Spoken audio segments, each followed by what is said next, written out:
지난 4월 7일 어느 신문에 이런 기사의 내용이 실렸습니다. 자신의 어머니를 마구잡이로 폭행해서 어머니를 숨지게 한 50대 한 사람이 아들이 징역 22년형을 선고받았다라고 하는 그런 내용이었습니다. 지난해 9월 자신의 집을 방문한 어머니를 밀어 넘어뜨리고는 무자비하게 폭행을 가했다라는 것입니다. 그 무자비한 폭력으로 인해서 어머니는 사망 당시에 갈비뼈가 21개가 부러졌다라고 하는 내용도 덧붙여져 있었습니다. 정말 애지중지 키웠던 아들이었을 텐데요. 얼마나 사랑스럽게 키웠을 아들입니까? 그런데 그 아들에게 그렇게 무자비하게 폭행을 당하면서 죽어간 그 어머니의 마음은 어떠했을까? 생각해 보면 참 마음이 아픕니다. 종종 이런 일들이 일어나죠. 오늘은 어버이 주일입니다. 우리는 어버이 주일을 맞을 때마다 하나님께서 우리에게 주신 그 명령을 기억하곤 합니다. 10계명의 제5계명입니다. 내 부모를 공경하라. 그리하면 내 하나님 여호와가 내게 준 땅에서 내 생명이 길리라. 성경에는 부모를 공경하라 라고 하는 말씀이 참 많이 있습니다. 율법 말씀 중에 부모에게 폭행하지 말라라고 하는 그런 내용의 말씀도 있습니다. 자기 아버지나 어머니를 치는 자는 반드시 죽일지니라. 또 이어지는 말씀이 이렇습니다. 자기의 아버지나 어머니를 저주하는 자는 반드시 죽일지니라. 부모에게 폭행을 가하거나 저주하는 자는 죽음에 해당된다라고 하는 아주 강한 하나님의 명령이기도 합니다. 구약 성경에만 이런 말씀이 있는 것은 아닙니다. 에베소서 말씀에도 이런 말씀이 있습니다. 자녀들아 주 안에서 너희 부모에게 순종하라. 이것이 옳으니라. 내 아버지와 어머니를 공경하라. 이것은 약속이 있는 첫 계명이니 이로써 내가 잘되고 땅에서 장수하리라. 우리는 어버이 주일을 맞이할 때마다 이 말씀을 늘 함께 또 되뇌이고 다시 상기하곤 합니다. 또 그리고 부모님 공경에 대한 마음을 다시 갖곤 합니다. 조금은 이상한 질문 같습니다만은 이런 질문을 한번 던져봅니다. 왜 하나님께서는 10계명에 자녀를 사랑하라라고 하는 명령은 하지 않으셨을까요? 부모 공경이 자녀 사랑보다 더 큰 덕목이기 때문에 그러할까요? 저는 그렇게 생각하지는 않습니다. 하지만 10계명에 하나님께서 부모를 공경하라 라고 말씀을 하신 이유는 바로 그 부모 공경이 참으로 어려운 그런 일이기 때문이다 라고 그렇게 생각이 듭니다. 어떤 분들은 이렇게 말씀하죠. 나는 이미 잘 부모님을 공경하고 있습니다. 이것은 마땅한 일이 아닙니까? 라고 그렇게 말씀하시는 분들이 계실 겁니다. 물론 소수의 분들 중에는 그렇게 정말 효도를 잘 하시는 그런 분들도 계실 것입니다. 그러나 내 부모를 공경하라라는 이 말씀의 본뜻을 우리가 조금 더 잘 이해하게 된다면 선뜻 내가 부모를 잘 공경하고 있습니다 라고 말하기는 쉽지 않을 것입니다. 자, 하나님께서 내 부모를 공경하라 라고 하는 말씀을 하셨는데 그 말씀의 본뜻이 무엇일까? 세계적인 성서학자인 한스 요하임 클라우스라고 하는 분이 있습니다. 그분은 10계명 중 5계명을 이런 방식으로 해석을 하였습니다. 실제로 5번째 계명의 청중은 연로한 부모의 생존권을 보장할 책임이 부과된 성장한 자녀들이다. 오늘날 이 계명은 주목할 만한 현실적 의미를 지니고 있다. 연로한 부모들이 차가운 다락방과 지하실 또는 불쾌한 양로원에 처박혀 있는 상황, 즉 젊은 세대들이 그들 자신의 안락을 위해서 하는 권리 주장들이 노인의 생존권을 엄격하고 냉정하게 제약하거나 무시하는 상황에서 이 계명이 주어진다.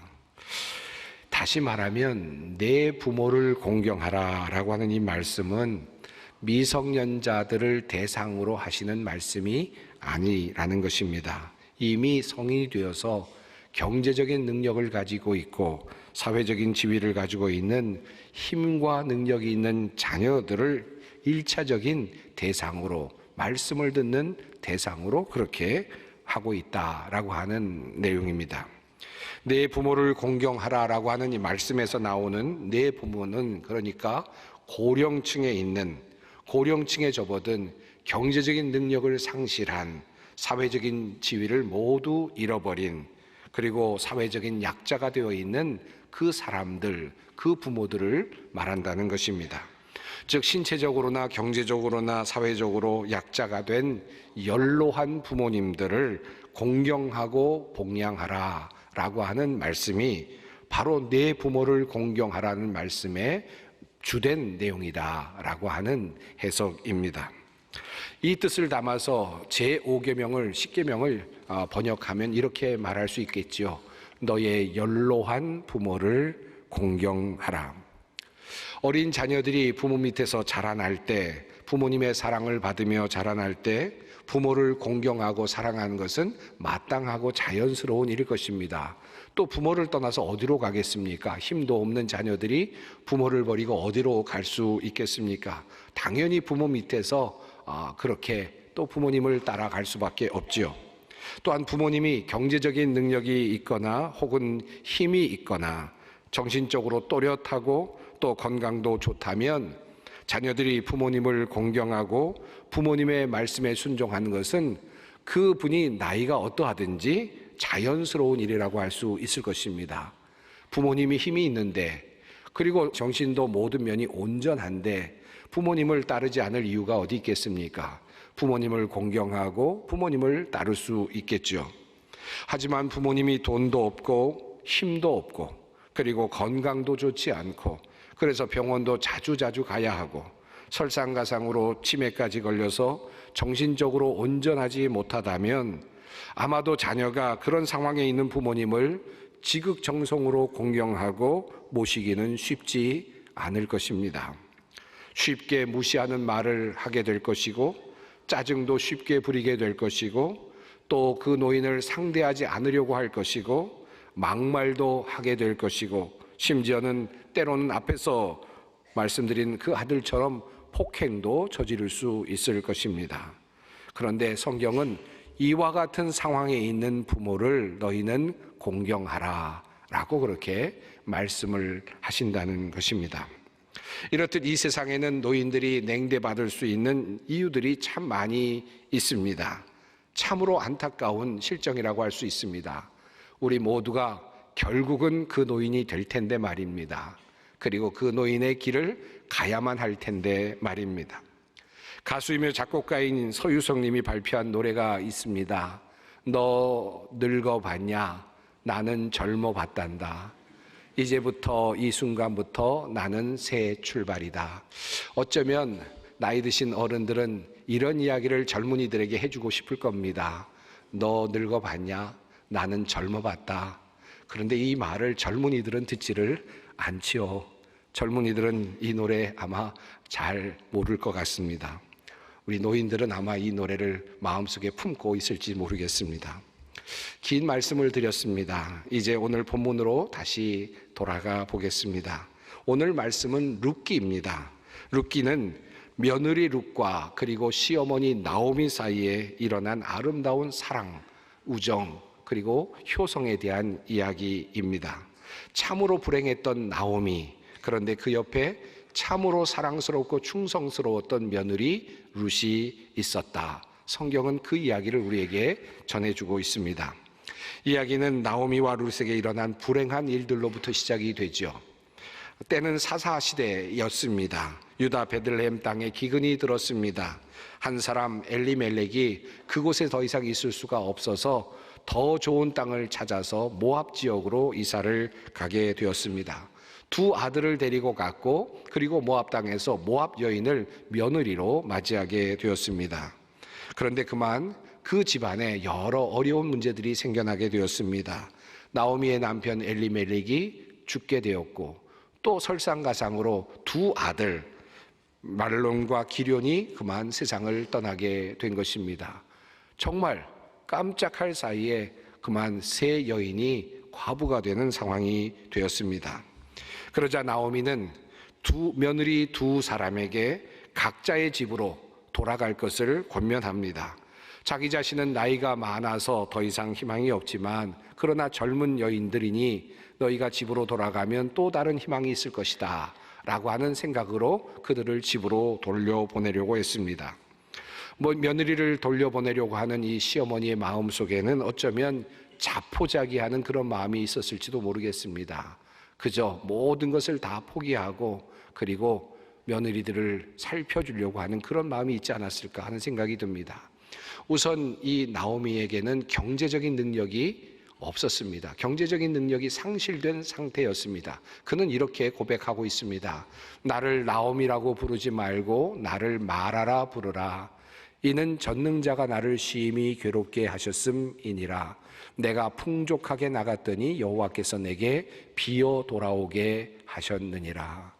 그가 나갈 때에는 큰 꿈을 꾸고 나갔는지 모르겠습니다만은 그러나 그가 돌아오는 시점에는 아무것도 없었다.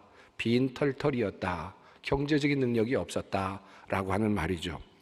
경제적인 능력이 없었을 때 한 가지 방법이 있기는 합니다. 여성에게는 그렇습니다. 특별히 자신에게 기업을 물을 한 분이 자신을 아내로 맞이해 준다면 또다시 생명의 길이 열릴 수는 있었습니다. 그런데 그럴 수 있는 가능성도 나오미에게는 없었습니다. 그는 이미 늙어 있었습니다. 그는 이렇게 말합니다. 내 딸들아 되돌아가라. 나는 늙었으니 남편을 두지 못할지라.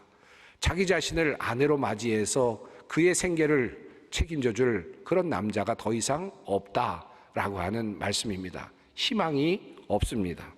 그리고 나오미의 상황을 보면 그 이후의 상황을 보면 그가 건강도 별로 좋지 않았다는 것을 알게 됩니다. 그가 베들레헴으로 돌아왔을 때 룻과 함께 보리 이삭을 주우러 나가지 못하죠. 룻만 보리 이삭을 주우러 나갑니다. 이 말은 무슨 뜻입니까? 그가 보리 이삭을 주우러 나갈 만큼 건강이 좋지 않았다라는 말일 수 있겠습니다. 한마디로 말하면 귀찮은 존재가 되어버렸습니다. 돈도 없습니다. 건강도 여의치 않습니다. 나이도 많습니다. 자기를 돌봐줄 책임 있는 사람도 주변에 아무도 없습니다. 그야말로 노인으로 낙인 찍힌 사람이지요. 사회적인 약자이죠. 도움을 받아야만 살아갈 수 있는 그와 같은 형편의 사람입니다. 이 사람이 바로 나오미입니다. 그런데 나오미가 두 며느리에게 고향으로 돌아갈 것을 권했을 때 룻은 도리어 어머니와 함께 있겠다라고 그렇게 말합니다. 놀라운 결정을 했습니다. 심지어 그는 이렇게 말합니다. 혹시 내가 죽으면 모르겠지만 내가 살아있는 동안에 어머니를 떠난다면 내가 하나님의 저주를 받겠습니다 라고까지 말하면서 어머님과 함께 있겠다라고 그렇게 단언합니다. 얼마나 힘든 일입니까? 남편도 죽었습니다. 그런데 시어머니를 모시고 평생을 살겠다. 그것도 자기의 땅도 아닙니다. 그는 모압 여인입니다. 베들레헴 땅에 와서 그곳에서 어머니를 모시겠다라고 하는 결단입니다. 우리는 이 룻의 모습 속에서 나오미를 향한 한 가지 아주 멋진 섬김과 효도의 모습을 봅니다. 그는 모든 것을 상실한 나오미의 곁을 끝까지 지켜줍니다. 룻은 자신을 떠나라는 나오미의 말에 이렇게 대답합니다. 돌아가라 강건하지 마옵소서. 어머니께서 가시는 곳에 나도 가고 어머니께서 머무시는 곳에서 나도 머물겠나이다. 함께 하겠다. 어머니가 어디로 가든지 내가 함께 있겠습니다. 어머니가 어떤 형편에 있든지 내가 함께 하겠습니다. 몸으로, 마음으로 함께 하겠다. 이것이 룻이 보여준 첫 번째 효도의 모습입니다. 두 번째로 룻의 효도는 연로한 시어머니의 생존권을 보존해 주는 것이었습니다. 시어머니는 앞에서 살펴본 것처럼 생계의 위협을 받고 있는 형편이었습니다. 이삭을 주부로 낳을 수 없을 정도의 형편입니다. 룻은 대신해서 이삭 줍는 일을 마다하지 않습니다. 연약한 부모, 스스로 생존이 어려운 부모를 안전하고 평안하게 모시는 효도를 그가 하고 있음을 볼 수 있습니다.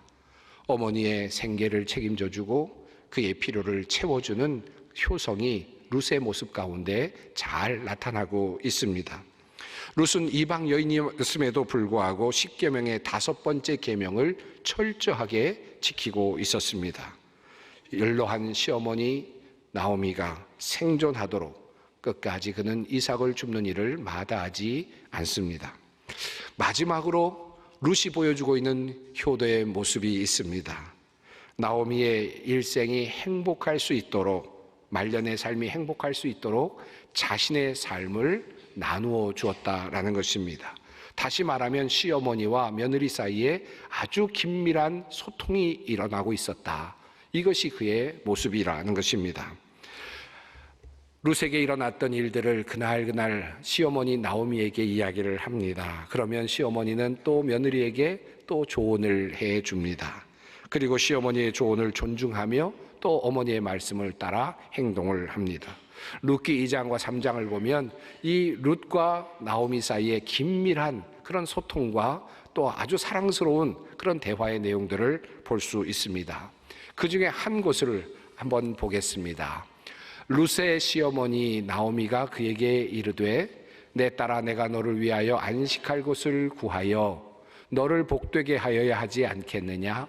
내가 함께하던 하녀를 둔 보아스는 우리의 친족이 아니냐? 보라 그가 오늘 밤에 타작 마당에서 보리를 까불리라. 그런즉 너는 목욕하고 기름을 바르고 의복을 입고 타작 마당에 내려가서 그 사람이 먹고 마시기를 다 하기까지는 그에게 보이지 말고 그가 누울 때 너는 그가 눕는 것을 알았다가 들어가서 그의 발치 이불을 들고 거기 누우라. 그가 내 할 일을 내게 알게 하리라 하니 룻이 시어머니에게 이르되 어머니의 말씀대로 내가 다 행하리이다 하니라. 여러분 이 말씀을 읽으면 어떤 생각이 드십니까? 이 대화가 시어머니와 며느리 사이에 있을 수 있는 대화입니까? 그것도 자기 아들 이야기도 아니고 다른 사람의 이야기를 하면서 그렇게 이야기할 수 있겠습니까? 그런데 이 이야기가 너무나도 자연스럽게 이어지고 있지 않습니까? 룻과 나오미 사이에 얼마나 친밀한 관계가 있었는가를 알 수 있죠. 자신의 속마음을 다 털어놓고 또 서로 소통하고 있는 며느리와 시어머니의 관계를 볼 수 있습니다. 룻은 나오미의 먹고 사는 문제만을 해결해 준 것이 아니었고요. 또 룻은 나오미와 함께 하는 것만으로 만족하지 않았습니다.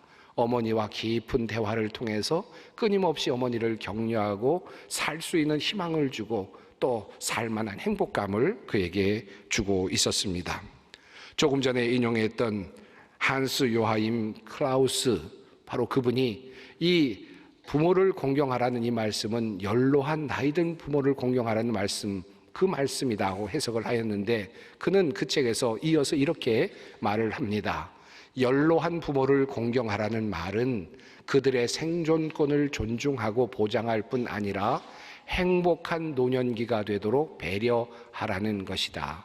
이런 과제는 물리적인 보살핌으로 끝나는 것이 아니라 경험과 고난, 쇠잔과 쇠약에 대한 존경, 전통과 관습에 대한 비판적이고도 우호적인 태도, 크고 작은 일에서의 협력과 친절한 도움이 곁들여져야 한다. 이것이 진정한 내 부모를 공경하라는 말씀의 속뜻이라는 말씀입니다. 효는 그저 부모님에게 돈만 갖다 주면 완성되는 것이 아니라 부모님께서 내가 정성스럽게 번 돈을 드리는 것 그 자체가 물론 어느 정도의 효도는 되겠지만 그것만이 효도가 아니라는 것이죠. 하나님은 우리가 크고 작은 일에서 부모님을 친절하게 도와드리고 이야기를 나누고 부모님과 존경을 표하고 부모님의 말씀에 존중하는 것을 원하십니다.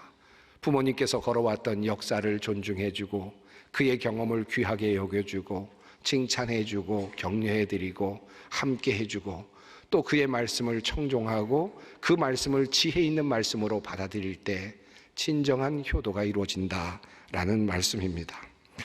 글쎄요, 이 룻이 처음 나오미를 따라 나오려고 할 때 이 모든 이야기의 결말을 알았을까요?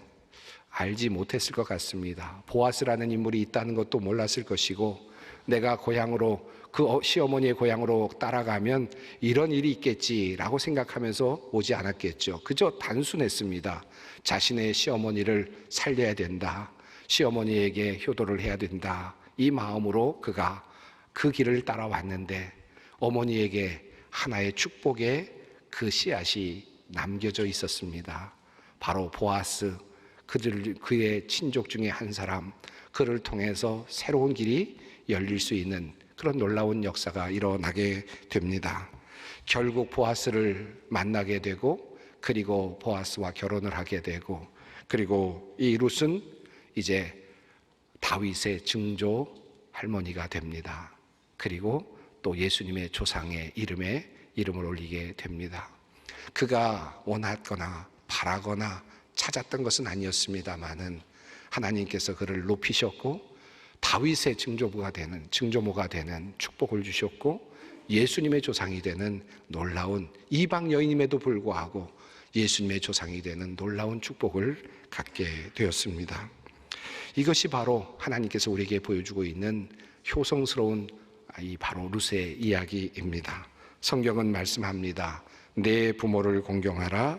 이것은 약속이 있는 첫 계명이다. 내가 부모님께 효도를 한다면 효도의 씨앗은 다시 열매를 맺어서 다시 나에게 돌아올 것입니다. 보통 사람의 인격은 견습과 모방을 통해서 이루어진다고 하지 않습니까? 우리가 부모님께 하는 모습을 우리의 자녀들이 보고 또 견습과 모방을 통해서 또 그들도 효성이 형성될 것입니다. 하나님은 기독교인의 가정에서 부모님에 대한 사랑과 존경이 대대로 전승되고 계승되기를 원하십니다. 여러분의 가정이, 그리고 여러분의 가문이 대대로 그렇게 아름다운 효도가 한없이 이어지는 그런 아름다운 가정들이 되시기를 바랍니다.